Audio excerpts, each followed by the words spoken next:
speaking of Rage Against the Machine, one of my favorite clips that they pulled at the beginning of one of their music videos is a news anchor being like, the band, The Machine rages on. That band is anti-family and pro-terrorism, just like Glenn Greenwald over here, apparently. So, wow, whoa, holy Stitch. Okay, lol. Yup. Yeah, Stitch over here. Lol. Addicted to being wrong. And the big shout out to Timcast for calling out how wrong Glenn Greenwald and Dave Smith are when they hide or downplay the fact that Osama bin Laden actually did hate America for our freedom and wanted America and the world to exist under Sharia law. Bro, you have to have brains to think that Glenn Greenwald is like a stand for Osama bin Laden. Like, what the is the matter with you? What they're doing is they're trying to add context to a situation in a time in history they all lived through where all context was stripped away, and the only response was they hate us for our freedom. And now, in the year of our Lord 2023, you are going to come back on here and try and castigate him and say, no, bro, they really did hate us for our freedom. No, they hated us because we were constantly meddling in their country. And yes, Osama bin Laden was a Nepo baby, but some of the things that he said were illuminating to people who were constantly told that the only reason that we were in Iraq and Afghanistan was because we wanted little girls to be able to go to school without getting, chemicals thrown on them. Remember that? Oh, Gavin, if you wow, you were a Saddam sympathizer. Wow, you must hate women. Are you a misogynist? Do you guys remember all this? Yeah, so before we watch this clip, I wanted to quickly go through this article in case anyone hasn't been paying attention. There's been this controversy over TikTokers posting a lot about Osama bin Laden's letter to America. And then they took it off the Guardian website. Yeah, the Guardian.com removed their publication of it. Anyway, this week, videos featuring former Al-Qaeda leader Osama bin Laden's 2002 missive letter to America were posted on TikTok, leading a wide swath of politicians, families of 9/11 victims, and influencers to condemn users creating the clips and the app itself. The story goes like this. TikTokers are going viral for sharing bin Laden's arguments, and that is renewing calls to ban the app and feeding a recent fear that TikTok is indoctrinating Gen Z with pro-Hamas propaganda. The issue is that story is not fully true. While some TikTokers really were posting videos urging others to read the letter and getting modest views, these videos only made up a tiny, tiny corner of TikTok. So yeah, this is all kind of a bit of a psyop, seemingly to fearmonger about social media and TikTok and how people are becoming educated. Terrorism. Right. Why are you afraid to say radical Islamic terrorism?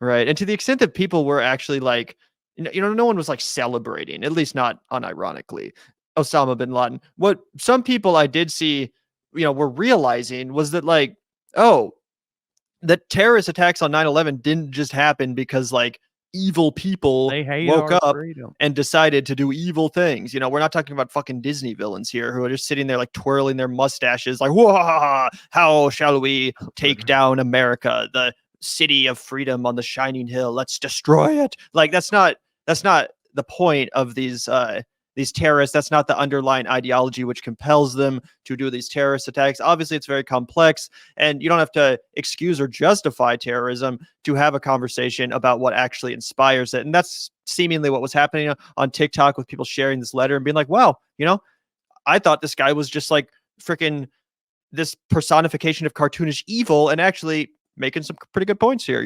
This guy has some decent points to make. That's what happened. People like Glenn Greenwald weighed in and kind of, I think, said what Zach and I said on the issue, but that seemed to piss off Mr. Tim Pool and some other folks on the right. As Sitch said here, Sitch from the Sitch and Adams show, we have debated those gentlemen. But yeah, I'm excited to get everyone's reaction to this. This is pretty funny. And so here, let me pull up this story from the Daily Mail. We got a lot of stuff to points to make. TikTok will scrub videos of anti-Israel Gen Zers fawning over bin Laden's vile 2002 letter to America because it clearly violates our rules on supporting any form of terrorism. I want to show you this image. In this image, can you switch over, Serge? It says TikTokers are now justifying, this from Libs of TikTok, the 9/11 attacks and praising bin Laden because he was just the resistance. This man, in one of his videos, it says 2011, me finding out we got him, and he's cheering. Then it switches to this. Reading his letter to America, knowing he was right. Full stop. The point? TikTok is doing what we have seen social media companies do quite a bit of. They are creating a trend, and these people have not actually read bin Laden's letter. Not Free even speech warrior Tim Pool, by the way. fact, I think any sane person can see that. What they're doing is instead, oh, this guy got 1 million views by saying that. Let me make the same video and get 1 million views. Tim's just revealing exactly what he does all the fucking time. There's no way woke leftists read a letter saying ban homosexuality and then said he was right. So you're telling me that you don't believe in woke leftists' ability to contradict themselves and like no, I'm saying the drop of a dime? I'm saying that some of these posts that are prominent come from Muslim activists who are saying, look, he was right. And they do you see that guy looked sorry, Chris, can we pause it? and the just like this is the whole point. He shows a white guy, curly haired like idiot that's just making TikTok videos, and then he immediately is like, these Muslim activists. Like, I was not a Muslim activist. The video that the Libs of TikTok guy showed is just some regular idiot that's like, oh my god, he was right because he said like one sentence of things I agree with. Now, of course, you can take issue, like, you know what I'm saying? You can find any horrible person and take out of context some shit that they said, and you're like, yeah, I agree with that, right? Like, I'm sure that fucking, one time Hitler had Wiener Schnitzel for dinner and he thought it was pretty fucking good. Does that mean Wiener Schnitzel is fucking terrible? No, he had to drink a Stein of cold beer. It's had a very nice time. I mean, I'm hoping historically back in the past he was choking on that Wiener Schnitzel. But for me, I still want to go ahead and enjoy it, right? You know what I mean? Now, when they say like, hey, we should get rid of homosexuality, I don't vibe with that. I don't actually get down with Sharia law. Unlike Gavin, I haven't had a fucking, moral reawakening. I'm still anti-religion. So that shit ain't for me. But when they're like, hey man, why are you guys keep fucking destroying our country and meddling in the Middle East for oil? You're like, oh, broken clocks, right? Twice a day. It wasn't all because they hated our freedom. It might have had something to do with the fact that we were constantly intervening in the region. And also, everybody likes to act like we went to the Middle East in like 2001 as a response, or like 2003 when we invaded Iraq. Bro, you ever heard of the 90s? Gavin, hey, you know how everybody likes to talk about the 90s? They're all 90s babies. Well, you forgot everything that happened as a global issue in the 90s, okay? Because in 1991, we were fucking basically at war with Iraq, okay? We were, and that was everyone does totally forget about all that shit. Literally enlisted in the fucking Navy in 1991. I know he didn't forget. My dad told me all the time when I was a kid, he was like, oh, I knew we were always going to fucking kill Saddam Hussein. As soon as George Bush got elected, he was like, Saddam threatened to kill his daddy. He was like, that's a no-no in American foreign policy. We had to go over there and get his ass by hook or by crook. You know what I mean? And like, that's just the way it was. Like, people were like, oh yeah, they had George Bush Sr., he was doing his whole like war of and escalations, like, the police action, right? Because they never call it a fucking war anymore. All there, you had the Kuwait stuff that was going on. Yeah, that's a great point. One sec. There we go. Antifa guy goes up to 2 Muslim women and says he's trying to stop kids from. Tim Pool's looking kind of rough too. I don't know, man. When has he ain't been looking good ever? But you're right, this is a new low. It's a new low. It's kind of like Jimmy Dore. When I saw Jimmy Dore, he looked old, man. You ever see somebody for the first time and you're like, whoa, like I have to update my mental image of you because of how much worse you look now than all of the image that you use for your promo material, right? Like Jimmy, it's still 2008 if you're looking at like a Jimmy Dore comedy poster, like that dude, you know, from being trans, and they're like, we agree.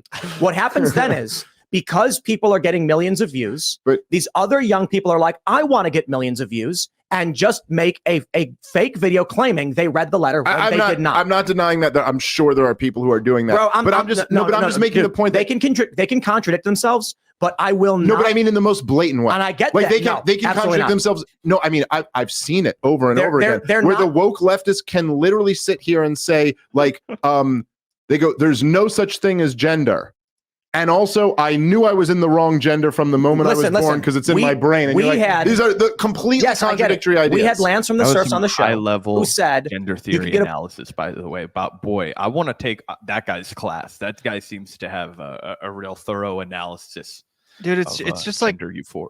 When we were reacting to that shit yesterday with Candace Owens and Tucker, I'm like, can you just stay on the subject for 1 second without bringing up fucking trans people and all these other dumb culture war issues? Just talk, stay on focus. It's not that hard. Right now, you're supposed to be calling people terrorists. It's impossible, Oh my god. abortion whenever you want. Then he said, but a woman can't do meth because it intentionally kills the baby, right? We've seen these things, and everybody loved that clip.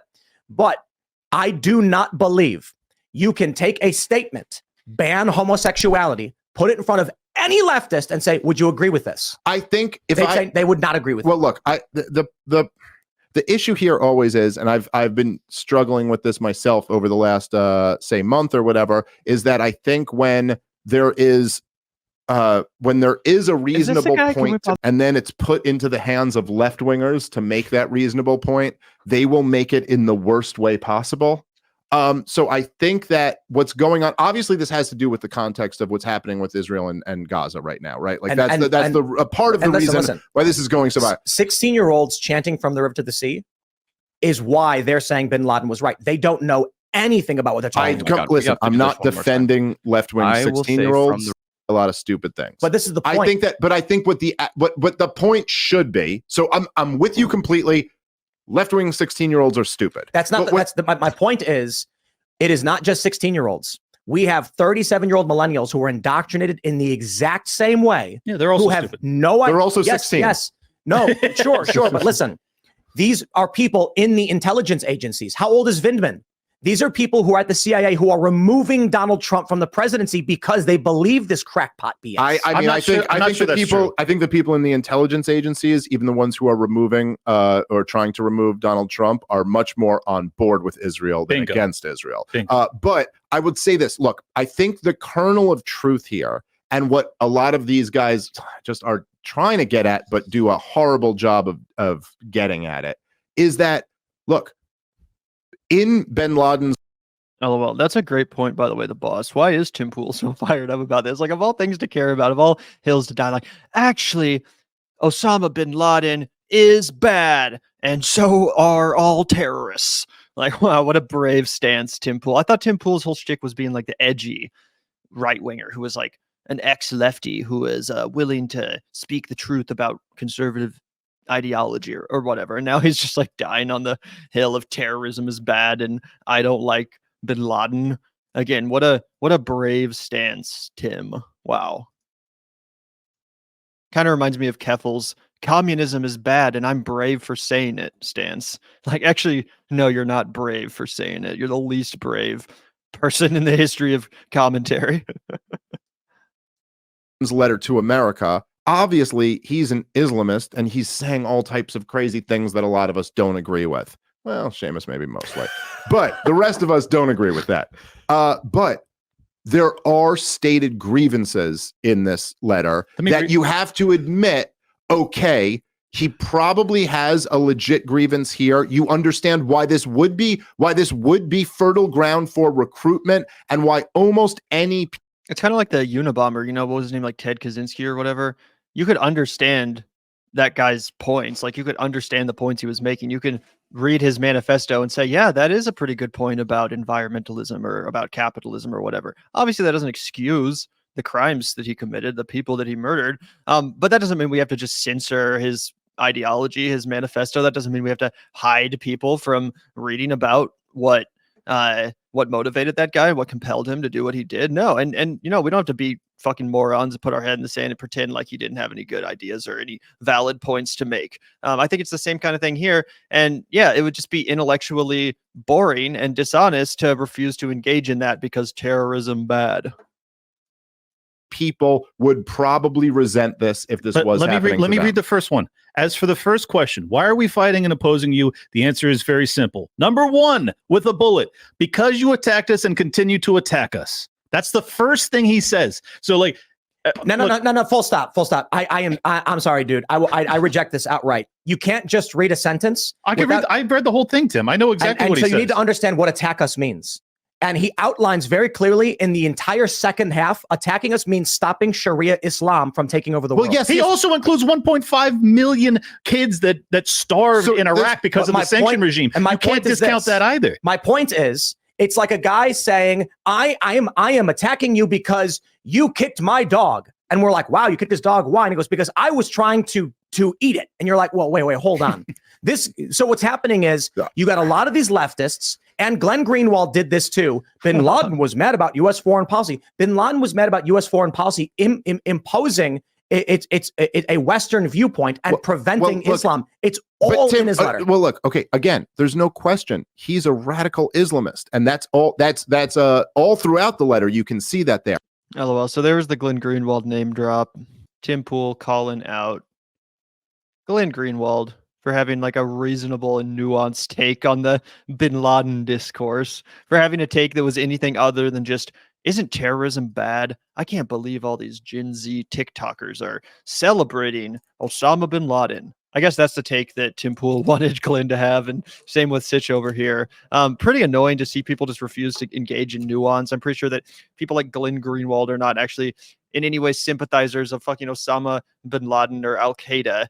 But yeah, it's necessary to have a conversation about the context in which terrorism happens, and not just terrorism from Osama bin Laden and his family directly. Obviously, they were the leaders, the ringleaders, but a lot of the terrorists that, get radicalized, they're not these super rich Nepo babies like Osama bin Laden. No, they're just normal people, victims of American imperialism, victims of American foreign policy, that because of that victimization and because of how, subjugated they are by the empire, they are easily radicalized and do become terrorists. They, join these groups like Al-Qaeda or ISIS because they are easily radicalized. There's no one that's easier to radicalize than a desperate person. And, that's the conversation that needs to be had. Even if you don't think that bin Laden himself had any, valid reasons to want to attack America, even if you think he was a total phony who just wrote all that stuff about American foreign policy because of the fact that, he wanted to easily manipulate other people in the region, well, you have to admit that he pointed out a lot of very valid things that did make that radicalization process a lot easier, thanks to American foreign policy being as ugly and violent as it is, based on how much violence we do export to the Middle East. These are all necessary pieces of context to include in a conversation about terrorism, and yes, about Osama bin Laden and what happened on 9/11. Again, to ignore all of that conversation, all of that interesting nuance in favor of just saying terrorism bad, bin Laden bad, is just not interesting on an intellectual level. There's nothing interesting about that conversation. So yeah, I don't know. I guess Tim Pool should just maybe apply for a job at Fox News, because that's what they do over there. Go on TV and spend 5-minute sound bites talking about how terrorism is bad, and how everyone who doesn't say that instantly is also a bad person and a terrorist sympathizer, whatever. But yeah, come on, man, grow the fuck up. Obviously, that's not what Glenn Greenwald was saying. Obviously, that's not what these people on TikTok were saying. Completely ridiculous.